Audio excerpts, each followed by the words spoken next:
The Canadian Securities Exchange presents your go-to source for trends in junior and small cap markets.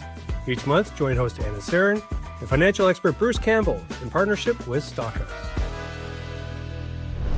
Welcome to the market this month for our May 2026 edition. I'm joined today by my co-host Bruce Campbell with StoneCastle Investment Management as we dive into what's driving the markets globally and here in Canada. It's been an active month across the Canadian Securities Exchange with a strong mix of new listings and capital formation continuing to form through the market. On the listing side, we saw a number of companies come to market across both the resource and technology spectrum. On the resource side, Great Red Lake Gold Corp and Valhalla Gold Corp both began trading in April. We also saw two new technology-focused issuers list on the CSE, Quantum Core Limited and Yocal.ai Inc. It's a strong reflection of the diversity we continue to see on the exchange, particularly with ongoing interest in both gold exploration and emerging technology platforms. On the technology side, we're continuing to see companies coming to market that are focused on practical, real-world application of emerging tech. Quantum Core is positioned around the advanced computing and next-generation infrastructure, reflecting the growing demand for performance-driven solutions as data and processing requirements increase. Yocal.ai, on the other hand, is focused on AI-powered business management, helping service-based business streamline scheduling, payments, and customer engagement through an integrated platform. Together, they highlight a broader trend we're seeing. Technology companies coming public not just with ideas, but with platforms aimed at improving efficiency and solving operational challenges. We're also particularly excited this month to be participating in the Web Summit Vancouver here locally. It's a major global gathering of technology leaders, investors, and innovators, and a strong signal of the continued momentum we're seeing in the sector. Alongside that, the CSE hosted our second annual Capital Tech Connect event, bringing together our tech-focused issuers with the investment community to showcase innovation coming through the public markets. On the financing front, capital is still finding its way into the market, particularly within the resource space. The Western Star Resources Inc. completed an oversubscribed $3.1 million raise, while Quebec Innovative Materials Corp. Brought in a notable $17.3 million bought deal. And Goldhaven Resources Corp. Announced a life offering of $5 million alongside a flow-through financing of up to $1.2. Despite broader market noise, we continue to see meaningful capital deployment, particularly into commodities and early-stage exploration. Looking more broadly at the market, the past month has been shaped by a mix of geopolitical developments, earnings season, and continued volatility. There's been a noticeable shift in sentiment, less reactionary, and more focused on underlying fundamentals. What's interesting right now is how the translating across sectors. Gold and silver appear to be taking a pause, consolidating after a strong run, while base metals are starting to move alongside improving economic indicators like PMI. Energy continues to hold at relatively strong levels, generating consistent cash flow for producers, and technology remains a clear area of strength with ongoing momentum and spillover into adjacent sectors. As we head into the next stretch, seasonality also starts to come into play, particularly across the resource sector, which tends to pick up through the summer months.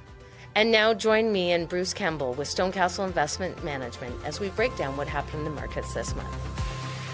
As we enter into May of 2026, I am joined today in studio by Bruce Campbell with StoneCastle Investment Management. Thank you for joining me, Bruce. Yeah, great to be here in person. It's so nice to have you here in person. It's a glorious day out here in Vancouver. We have a spring weather finally upon us. So hopefully we see you in studio much more as the summer comes in. Let's break down what we saw this month. What happened in the markets this month? I mean, a lot of volatility, right? So March was obviously really volatile. Yeah. To the downside, April's been the exact opposite. So we've seen rally like we've not seen before in history. It is actually one of the strongest that we've ever seen in history, the recovery from the bottom to the top. So that's pretty impressive. We continue to see rotation though. Technology has been the leader, but the precious metals area, which had been so strong, is just kind of chopping along, but we're seeing base metals really starting to get a footing. we've seen the price of the base metals really breaking out, and we've seen other metals as well really rallying. Okay. Okay. Interesting.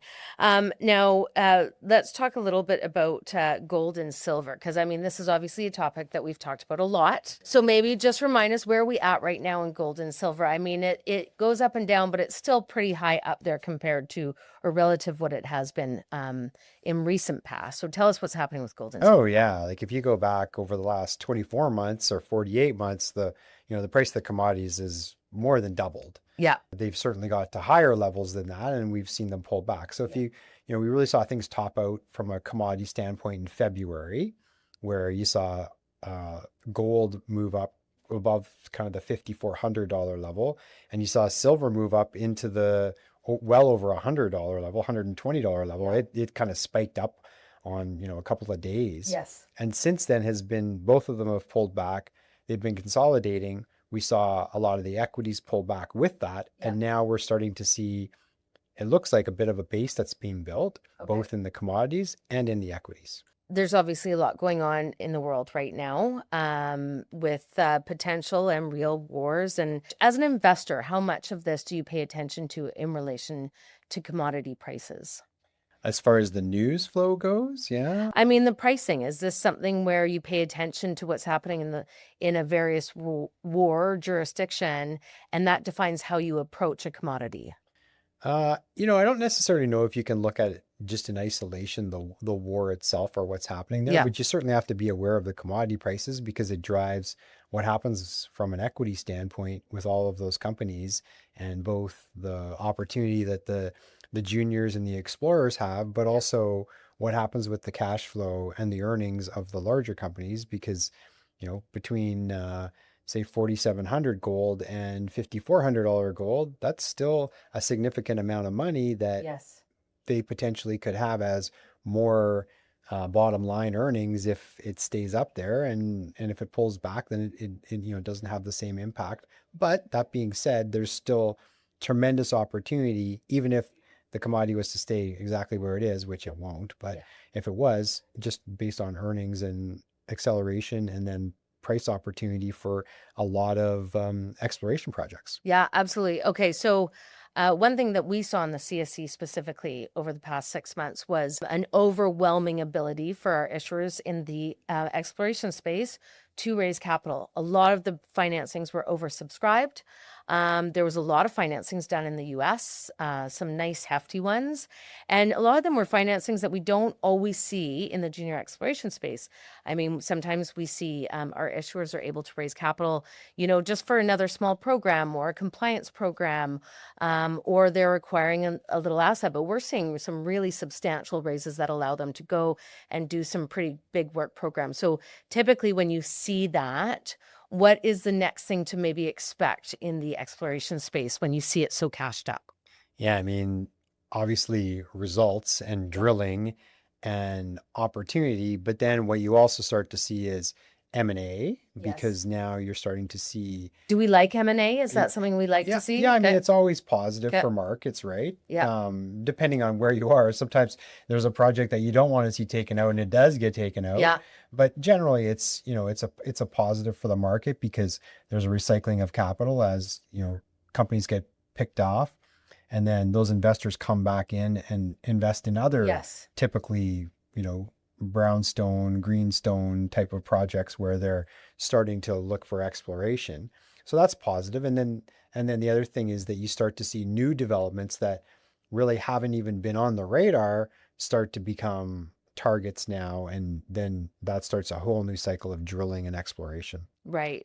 Other than gold and silver, what other commodities are in the investors' favor right now? Yeah, I mean, we've really seen a lot of volatility, but the rare earths are all starting to move again. Even something like lithium that was almost left for dead, like it was so hot, and then it wasn't, and now it's starting to come back again, and that has to do with technology and AI and electrification of everything, right? That's all coming back. A lot of the other rare earths that are used in different manufacturing processes, that are used in different military applications, those are all starting to really come back. We've seen strong prices there. And at the same time, with all the geopolitical tension, there's been a real movement towards more safe and secure political regimes in order to have your projects. So Right. the ones that, we would sort of typically think about for what's listed on North American markets, they've all had a bit of a tailwind behind them as well. Right, absolutely. And one thing that's interesting, you talked about rare earths and its attachment to the technology sector. Is I've talked to some technology companies and people in the technology sector. We're obviously talking May. There's the Web Summit here in Vancouver, which is a massive tech conference that's happening. So we've been highly engaged with our tech issuers. Is this discussion around, as some of them have said, a vertical integration? I don't know how formal that would be, but a vertical integration of a company focusing not only on the technology itself, but one of the main commodities that would drive that specific technology. So if you're in the battery sector, that you'd also have projects exploring for some of those battery metals that that would help with your battery. Is that something that you've heard percolating? I mean, that's tends to run in cycles, I Okay. think, right? And It seems it's like a bit of a grandiose. yeah, like I mean, it always is. Like, Yeah. if you think about a technology company that then says, "Oh, we need to have the supply, so we're going to go and Right. develop a In theory, mining makes sense. project." Yeah. It might help with their feedstock, but like, is that really what you want them to be focused on? Right. And we see this come around in cycles. Okay. Hopefully that doesn't get too carried away because Yeah. generally it's like, focus on what you do best, right? Right. Absolutely. Okay. And I think, look, the one thing I did like about that concept, and this is kind of from the community in general, was I think that there's been a bit of a stickiness with perhaps the new investor coming to market and the mining space. And I think they struggle with it to some degree. I think if it is directly associated or tied with the technology that they maybe comprehend, it might open their minds a bit more to the mining sector and exploration space. So hopefully it opens up some doors.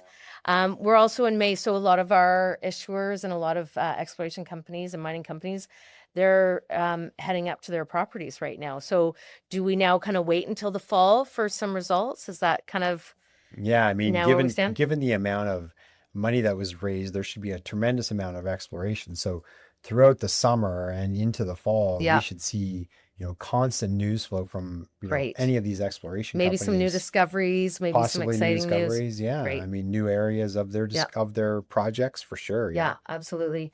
Do you want to maybe tell me why it's so expensive to fill my gas tank right now? Yeah, isn't it? Oh my gosh, it's been crazy lately. And how long it's going to be this Yeah. expensive? I mean, I wish we knew Should I that, be right? buying energy stocks right now? Tell me. Yeah. Well, I mean, certainly, the wars had a huge impact Yeah. on that with, Yeah. everything, we're all geopolitical analysts and experts Yeah. now about, the strait, right? Like most of us probably couldn't have put it on a map before, and now Yeah. we know all about it. That's right. But certainly, as long as that is constrained, then there's going to be, high Those energy pressures. prices. But beyond that, there's been some destruction done on facilities. And so we should expect to see higher energy prices, maybe not this level, for quite some time, which should transpire into, higher earnings. An investment opportunity? Yeah, and Okay. investment opportunities for companies. And now you're starting to see that. You've seen that from, the big companies. Yep. But now you're starting to see that again. We're starting to see it show up in smaller companies that are now kind of dusting off areas Yeah. that maybe weren't economic before or were maybe more challenging to build or to produce from. Yep. And now they're going there and looking at it and they're raising money to do it. So again, it just feeds that Great. whole cycle of exploration. Great. Great. So if you're worried about gas prices, maybe become an investor and participate. Hedge your bets. Yeah, well, I mean, that's always one way to deal with it. Okay, so we'll continue to watch that as the summer carries on. I'd like to talk about the technology sector because obviously, as I mentioned, we're having this conversation in the middle of Web Summit here in Vancouver. It is an impressively large conference. People from all over come to it. I noticed on the CSE, I think we probably have more tech-focused companies than we've ever had. Their market caps are nice and healthy. They are raising lots of money. And I personally think some really neat stuff that's coming to market. This has always been a bit of a challenge, I think, especially in the startup and growth phase space, is technology companies not moving to the private exit, which I think is always maybe the easy out, right? Is, building your technology, getting bought out by one of the big guys, but actually coming to the capital markets and utilizing this platform to be able to raise capital as they continue to grow and develop. So what are your thoughts on the technology sector right now? I mean, it's been so strong. If you look at it, from the top down, the biggest companies have monster earnings and are generating cash flow. Yeah. But at the same time, we're seeing the speed of technology again accelerate. And so that means there's new opportunities for entrepreneurs and new companies that are starting up that have a new idea, a new concept, a new way to use the technology and build that out. And so it's just feeding that whole technology boom again. And I mean, we saw this last time really, you have to kind of roll the clock back 25, 26 years ago now to, kind of late 90s, early 2000s. There's a lot of money that was spent there. And, you could make the case that that was a bubble and it burst, but a lot of that technology led to what we saw with the internet and, online and the technology that we carry around in our handhelds now. Yeah. And the same thing's going to happen with AI and data centers and, where all that goes. And there'll be technologies that we can't even imagine that somebody's already dreaming up and they're working on their public company right now. Yeah, absolutely. As an investor, as a fund manager, the one thing that I question is how do I do my due diligence on some of the new technologies they're so cutting edge and they're so new to market? How do you approach some of these emerging spaces? I mean, it's incredibly challenging, right? Like technology is one of those areas that is so challenging because it can get replaced quickly. Yes. It can fail. I mean, I think you almost have to go back to the kind of the Peter Lynch playbook for looking at companies, which is, is it out there? Is it being used? And is it, an adoptable platform, right? Yeah. Okay. And in a lot of cases, is it a real application that you can understand is usable and okay? Is it something that your kids or that, the kids are using? Yeah. That's obviously, that's obviously a good trend, right? Yeah. Yeah, absolutely. Okay, interesting. Okay, going, into next month, we'll be in June. We're approaching summer. Now, okay, so here's a term which I think feels outdated now, but it's sell in May and go away. And I feel like this term doesn't have the same relevance it used to. And really the term applies to the fact that people would go into summer, they stop trading and the markets would, kind of have a little bit of a quiet moment in the summer. But I feel like the past 2 Mays, or maybe even since the pandemic, that has shifted a bit. Maybe have you noticed that as well? Yeah, 100%. I mean, there was a time where you had to be in an office to be managing a portfolio. That's right. And now with mobile technology, people can be trading and all day long, managing from really anywhere, right? And so, I mean, I think that's had an impact. But we've also seen in the last few years, we've seen these sell-offs that have happened in kind of the late winter, early spring, which have also potentially, created opportunities so that people don't just disappear in the summer because valuation has been pushed down and there's opportunity there. Right. So we've seen that in the last few years. Okay. Seen it again this year. So hard to say. Okay. There's certainly a seasonality to the markets. Yeah. But it's like anything, right? It's climate versus the weather. So the climate might be it's sunny and warm, but today is a rainy day. So you always have to, factor both into your equation. That example. So we're entering summer. We have some major global geopolitical forces that are happening. We don't know what's going to happen next. We have some pretty high soaring energy prices. We have a very cashed up resource sector able to go and do hopefully some great exploration work this summer. Any thoughts, for the investor going into June? Yeah, I mean, the thing is you always have to be careful. Yeah. And, it's barbecuing season.